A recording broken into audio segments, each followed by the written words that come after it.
UN की permanent membership मिली, बोले नहीं नहीं हमको नहीं, चीन को दे दो। आज उस मेंबरशिप के लिए कितनी मेहनत करनी पड़ रही है, पूरी दुनिया से समर्थन मांगना पड़ रहा है, और पहले बैठे बैठे मिल रही थी। और कहते हैं हमको तो बड़ा देश से प्रेम है, उसी परिवार के लोग कहते हैं हमको बड़ा देश से प्रेम है। चीन को जमीन दे दिया। डॉक्टर अंबेडकर ने कहा भारत की राष्ट्रभाषा संस्कृत होगी। संस्कृत को भारत की राजभाषा बनाने के लिए, राष्ट्रभाषा बनाने के लिए डॉक्टर अंबेडकर ने प्रस्ताव पेश किया। उस प्रस्ताव को नेहरू की लॉबी ने गिरा दिया। नहीं तो आज भारत की official language, national language Sanskrit होती। अब भारत की अगर ऑफिशियल लैंग्वेज संस्कृत होती, नेशनल लैंग्वेज संस्कृत होती, तो कम से कम 10वीं तक पूरे भारत में सबके लिए संस्कृत पढ़ना अनिवार्य होता। और संस्कृत पढ़ना अगर सब लोग जानते तो वेद को भी पढ़ते, वाल्मीकि रामायण को भी पढ़ते। कैसे कैसे कुठाराघात किया गया। देश का विभाजन रिलीजन के आधार पर हुआ। भाई 1947 में जो डिवीजन हुआ भारत का, यही कह के तो हुआ कि मैं पाक हूं, तुम नापाक हो, और हम पाक लोग नापाक लोगों के साथ नहीं रहेंगे। हम पाक हैं इसलिए पाकिस्तान बनाएंगे। पाकिस्तान यही तो बना ना, पाक का मतलब पवित्र। यह नारा दिया गया कि पाक नापाक एक साथ नहीं रह सकते। हिंदुस्तान पाकिस्तान इसलिए बना। चलो ठीक है, बन गया, बन गया। फिर ये माइनॉरिटी मेजॉरिटी क्या करने की जरूरत थी? फिर ये माइनॉरिटी मेजॉरिटी कॉन्सेप्ट लाने की क्या जरूरत थी? भारत में सारे सबको समान अधिकार दे दिए। भोजन का अधिकार, घूमने का अधिकार, टहलने का अधिकार, भाषा, अपनी भाषा बोलने का अधिकार, अपने कपड़ा पहनने का अधिकार, त्योहार मनाने का, सबको अपना अपना अधिकार है। फिर ये माइनॉरिटी मेजॉरिटी क्यों? और माइनॉरिटी मेजॉरिटी कैसे? कश्मीर में हिंदू केवल 2% बचे हुए और मुस्लिम 96% है। जो 96% है वो माइनॉरिटी कहलाते हैं, जो 2% है मेजॉरिटी कहलाते हैं। वो छोटी बच्ची भी उससे पूछ लीजिए कि 2% माइनॉरिटी है कि 96%, वो भी बता देगी कि माइनॉरिटी मेजॉरिटी का मतलब क्या होता है। कक्षा 1 के बच्चे से पूछिए कि 2% ज्यादा होता है कि 96 ज्यादा होता है कि 2 ज्यादा होता है। एक वाला भी कहेगा 96 ज्यादा है, 2 कम है। और दुर्भाग्य देखिए, जो 96% है कश्मीर में वो माइनॉरिटी कहलाते हैं, जो 2% है वो मेजॉरिटी कहलाते हैं। लद्दाख में जो 1% है वो मेजॉरिटी कहलाते हैं, हिंदू। लक्षद्वीप में केवल 2% हिंदू बचे हैं, वो मेजॉरिटी कहलाते हैं। जो 97% है वो माइनॉरिटी कहलाता है। नागालैंड में जो 88% है वो माइनॉरिटी कहलाता है, जो 8% है मेजॉरिटी कहलाता है। मेघालय में जो 2% है हिंदू वो मेजॉरिटी कहलाता है, जो 88% है वो माइनॉरिटी कहलाता है। इसमें बदलाव करना पड़ेगा कि नहीं? ये बदलाव कहां से होगा? कहां से होगा? इसमें कुछ एक बदलाव तो करने के लिए 2/3 लोकसभा में चाहिए, 2/3 राज्यसभा में चाहिए। इसलिए कहता हूं, अब की बार, जोर से बोलो, अब की बार, अब की बार इसीलिए चाहिए। आप लोग समझ में नहीं आ रहा होगा किस लिए चाहिए अब की बार 400 पार। अरे इसीलिए चाहिए क्योंकि संविधान के फंडामेंटल राइट में बदलाव करने के लिए 2/3 बहुमत चाहिए। अब जिसने नारा दिया वो नहीं बताएगा, हम बता रहे हैं 2/3। अब 400 पार क्यों चाहिए? नारा देने वाले की एक लिमिटेशन है, वो नहीं बता सकता। लेकिन अब आपको समझ में आ रहा होगा ना 400 पार क्यों चाहिए। ऐसा होता है, बबूल का पेड़ छोटा हो ना, 4 दिन का हो, 8 दिन का हो, 10 दिन का हो, उसको कोई बच्चा भी उखाड़ के फेंक सकता है। लेकिन वो बबूल का पेड़ अगर 30 साल का हो जाए तो 10 लोग मिलके उसको उखाड़ने में मुश्किल आएगी, कांटे भी चुभेंगे, कांटे भी लगेंगे, जड़ें मजबूत हो चुकी होंगी, मेहनत लगेगी। जो काम 1947 में बड़े आसानी से हो सकता था, 1950 में बड़े आसानी से हो सकता था, वही काम 2024, 25, 26, 27, 28 में बड़ी मेहनत से कब होगा? क्योंकि बीमारी बढ़ गई है। पहले जो बुखार था वो टाइफाइड हो चुका है। अब बुखार 2 गोली ठीक होता है, टाइफाइड 10 गोली खाना पड़ता है। 1900 उसके बाद बेटी आई, बेटी ने इमरजेंसी लगाया, सबको पता है, सेकुलर शब्द जोड़ दिया। हमारे देश में माइनॉरिटी मेजॉरिटी का कोई कॉन्सेप्ट नहीं था। पहली बार किसी यूनिवर्सिटी को माइनॉरिटी यूनिवर्सिटी का दर्जा दिया गया था 1984 में, वो दिया था इंदिरा गांधी ने, जिसको अभी हम लोगों ने सुप्रीम कोर्ट में चैलेंज किया है। आप लोग सुने होंगे 7 जजों की बेंच सुनवाई कर रही है, वो अभी मैटर चल रहा है। हम लोगों का आर्ग्यूमेंट पूरा हो चुका है, बहुत जल्दी जजमेंट आएगा और हमें पूरा भरोसा है कि अलीगढ़ यूनिवर्सिटी का माइनॉरिटी का स्टेटस खत्म होगा, ये सुप्रीम कोर्ट से होगा।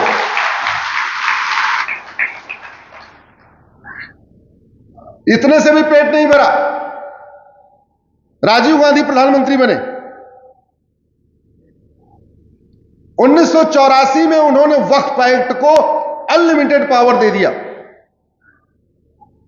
और यह वक्फ एक्ट बनाया किसने था? नाना ने 1954 में। वक्फ एक्ट भारत में पहली बार 1954 में बना था। पता नहीं आप लोगों को वक्फ एक्ट के बारे में पता है नहीं पता है, गूगल करेंगे तो पता चलेगा, हमने उसको कोर्ट में चैलेंज किया हो। उस वक्फ एक्ट को जिसको नेहरू जी ने 1954 में बनाया था, उसको 1984 में राजीव गांधी को, जबकि हम लोगों ने, हमारे चाचा ताऊ ने 404 सीट दिया, उस 404 सीट का नतीजा था वक्फ एक्ट को अनलिमिटेड पावर दे दी। और आज की डेट में वक्फ एक्ट इतना पावरफुल हो गया है, इस मानस सदन को, जहां आपका राष्ट्रवादी संघ का अधिवेशन हो रहा है, अगर वक्फ एक्ट आके कह दे, वक्फ बोर्ड का कोई आदमी, यहां बाबर का घोड़ा घास खाता था, केवल यही कहना है, केवल इतना उसको नोटिस भेजना है, इस जमीन पे जहां ये मानस सदन बना हुआ है, बाबर का घोड़ा घास खाने आता था, इसलिए ये वक्फ बोर्ड की प्रॉपर्टी है। आप उस नोटिस को गुनाह की कोर्ट में चैलेंज नहीं कर सकते। उस नोटिस को चैलेंज करने आपको भोपाल जाना पड़ेगा। भोपाल कितना दूर है यहां से? चलो आप तो चले जाओगे, जिसने ये मानस सदन बनवाया है तो पैसे वाले हैं, चले जाएंगे। अरे वो झबुआ का आदिवासी कैसे जाएगा? वो झबुआ का आदिवासी जिसने कभी लोकल कोर्ट नहीं देखी झबुआ की, वो भोपाल कैसे जाएगा 700 किलोमीटर दूर? क्योंकि वक्फ बोर्ड का ऑफिस तो केवल राजधानी में होता है। मेरठ मुजफ्फरनगर से लखनऊ 600 किलोमीटर दूर, वो मेरठ मुजफ्फरनगर का दलित लखनऊ कैसे जाएगा? अब ये वक्फ बोर्ड कर क्या रहा है? जो बड़े लोग हैं उनको नोटिस भेजता है, 10-20 लाख रुपए वसूल लेता है, वसूली करता है। और जो आदिवासी हैं, गरीब हैं, नहीं उनको कानून की समझ है, उनको नोटिस भेजता है, फिर कहता है कन्वर्ट हो जाओ, तुम्हारी जमीन बच जाएगी। तो कन्वर्जन भी करा रहे हो, दो डबल मार। अमीरों से पैसा वसूल रहा है, गरीबों को कन्वर्ट कर रहा है ये वक्फ बोर्ड। और कानून किसने बनाया था? नेहरू ने। मजबूत किसने किया? राजीव गांधी ने।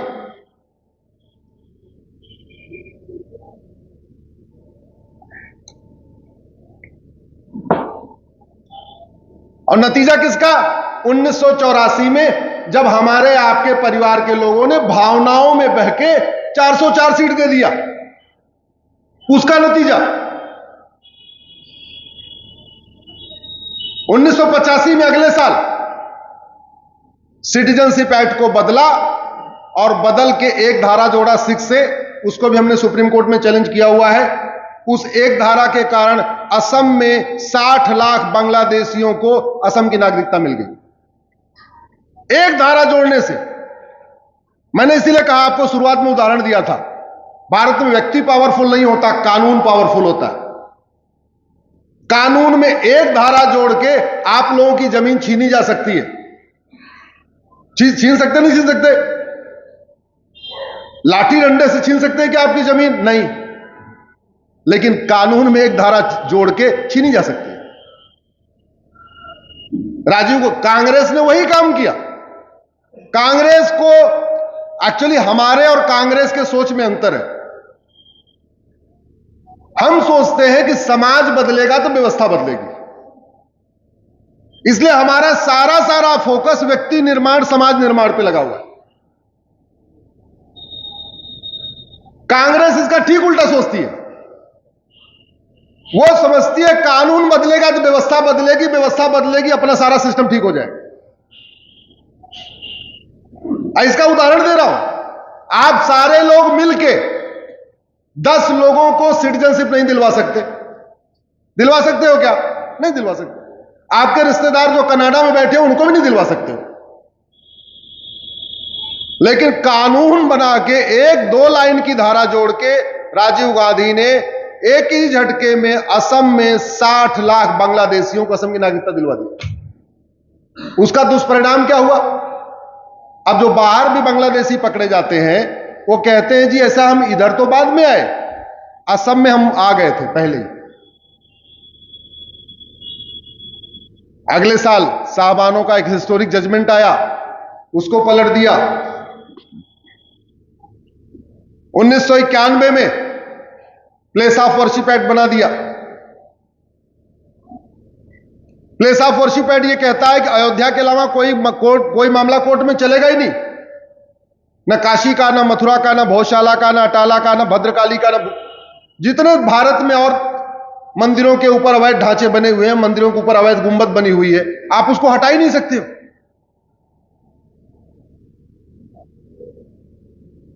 उन्नीस 1995 में वक्फ एक्ट और मजबूत कर दिया। 1992 में माइनॉरिटी कमीशन एक्ट बना दिया। अच्छा, आजकल आपको एक नया झगड़ा दिखता होगा, हिंदू और बौद्ध वाला झगड़ा दिख रहा होगा ना?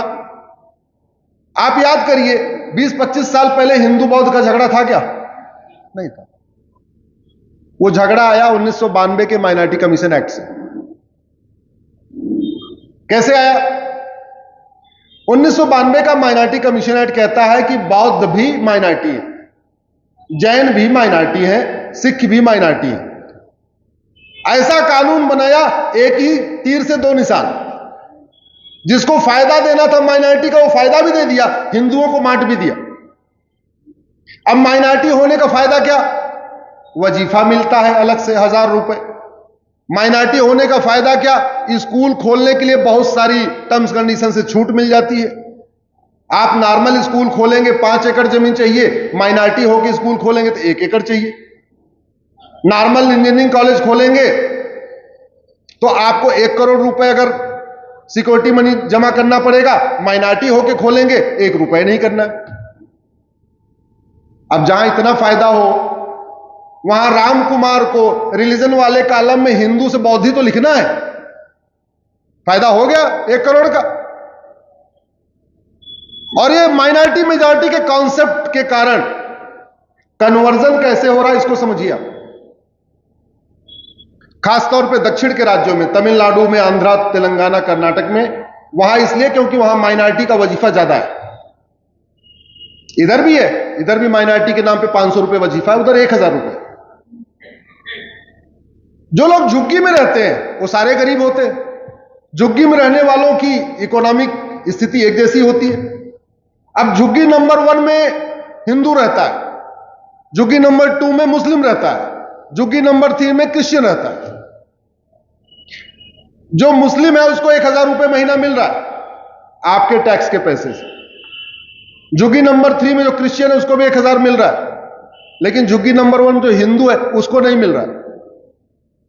गरीब आदमी के लिए 1000 रुपए मायने रखता है। तो वो क्या करता है? वो गरीब पूछता है अपने पड़ोसी से यार तुम्हें 1000 रुपए मिल रहा है, क्यों, हमको तो नहीं मिलता। बोले तुमको इसलिए नहीं मिलता, तुम हिंदू हो, हम इसलिए मिलता, हम क्रिश्चियन है। तो बोले क्या करें? बोले काम करो, स्कूल के एडमिशन वाले फॉर्म में हिंदू की जगह क्रिश्चियन लिख दो, या हिंदू की जगह बौद्ध लिख दो, वो तुमको भी 1000 मिलेगा। अब बेचारा क्या करे, वो 1000 रुपए तो अच्छा है, मिल जाए तो वो क्या करता है, रिलीजन वाले कॉलम में बौद्ध या क्रिश्चियन लिख देता है। बौद्ध और क्रिश्चियन लिखने का फायदा ये होता है कि नाम वाम बदलना नहीं पड़ता। मुस्लिम लिखने पे नाम भी बदलना पड़ेगा, सब कुछ बदलना पड़ेगा। क्रिश्चियन बनने पे या बौद्ध बनने में नाम वाम कुछ नहीं बदलना, राम कुमार का राम कुमार रहेगा, श्याम कुमार का श्याम कुमार रहेगा, नाम बदल लेता है। अब वो सोचता है यार नाम तो बदल लिया, क्रिश्चियन तो बन गया, कोई पकड़ न ले, किसी दिन पकड़ा न जाऊं, तो घर की सारी मूर्ति निकाल के फेंक देता है। यार कोई हमको डाउट न हो जाए तो क्रॉस पहन लेता है। यह हो रहा है स्टेट स्पॉन्सर्ड कन्वर्जन। यह कानून की ताकत है। जब तक हम और आप 10 परिवारों की घर वापसी कराते हैं ना, तब तक 1000 परिवारों का कन्वर्जन हो जाता है, और वो घटिया कानून के कारण, वो घटिया कानून के कारण। इसलिए मैं कहता हूं समाज तो जो काम करेगा करेगा, शासन को, भारत की संस्कृति की रक्षा के लिए शासन को भी आगे आना पड़ेगा, और आगे आके कानूनों को बदलाव करना पड़ेगा। लेकिन दुर्भाग्य है जो बीज डाला गया इतना मजबूत हो चुका है, अब उसको बदलाव करने के लिए कई बार संविधान में संशोधन भी करना पड़ेगा।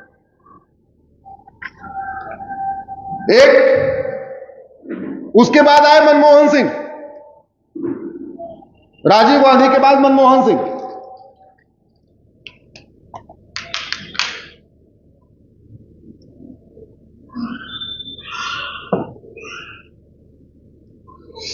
गांधी परिवार इतना पावरफुल है ना, उसका नाम लेने में बार बार प्यास लगती है।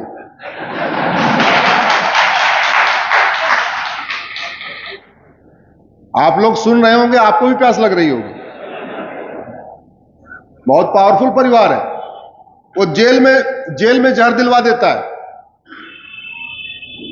खाने में जहर मिलवा देता है।